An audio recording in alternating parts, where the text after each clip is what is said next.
or elsewhere. Joining us now to talk about this and more, we have Republican Congressman from Illinois, Adam Kinzinger, and he has just won re-election for his congressional seat. Congressman, congratulations.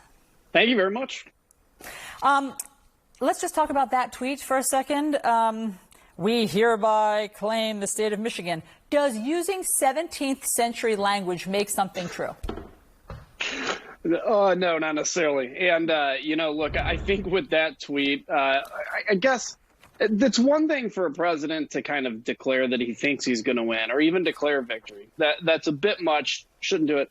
Where I have a real problem with what's going on is when a president starts alleging voter fraud without evidence of that. Look, if there is voter fraud, trust me, it's going to be discovered because you're going to have people that, quote unquote, voted that didn't. And they're like, I never voted. And there's a place for that, which is the court system. The problem with throwing out unsubstantiated charges is it undermines faith in democracy. And then when you lose, or maybe even when you win, people aren't going to believe it. And I'll tell you what, I looked at Facebook last night before I went to bed, which was a mistake, just to look at it. And every one of the stories on my wall were somebody that believed that either 100,000 votes were dumped with only Biden's votes, or that Wisconsin had more voters than people registered to vote. None of it is true, but people believe this. This is how this stuff gets spread.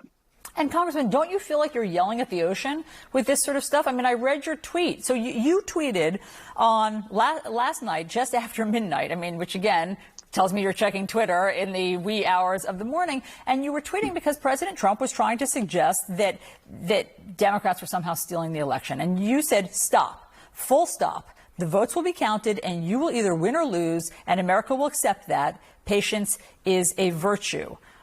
I don't know. Is it making a dent? I don't know. It's better to yell at the ocean than drown in it. And the way I look at it is this: I'm responsible for the 700,000 people I represent and my own behavior. And when I look at this and say, if I can have an impact and at least saying, look, just let the votes be counted, fight it out in court. We can have a Bush v. Gore 2000 if y'all want to do this. But what we can't do is to start saying over and over election fraud without evidence, because in 10 years, this is the kind of thing that people then say, well, my vote doesn't count. Why do I vote? They're disenfranchised, and it leads to a dissolution of the union. So, Donald Trump may not have to worry, or even Joe Biden may not have to worry about election in 10 years. But I have a family I have to worry about, and so I'm going to fight hard for that. Congressman, what I'm not exactly sure. You had a big win, a huge win over your Democratic challenger in a state that went 12 points for Biden. And you have always been somebody who I think has been able to straddle this, political divide, which as of this election in the past, couple of days has felt like it's turned into a canyon. And so I'm not blowing smoke when I say that. Do you have any wisdom for Democrats and Republicans today about how we are supposed to, cross that canyon?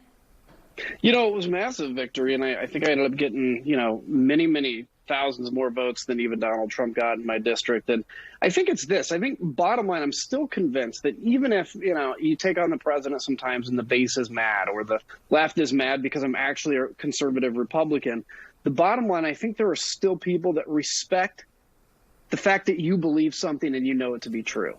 And I think that's what makes the difference. And it feels like a lost art right now. And I feel like, but I think there's a lot of good people in politics that still do it. And the key is just do what you think is right. That's it. If you do that and you lose, whatever, you'll go on and be able to look at yourself in the mirror. But I think that's what the district and constituents still respect. Congressman Adam Kinzinger, thank you. We really appreciate your time. Thanks for those words. You bet. Take care. Let's go back to John.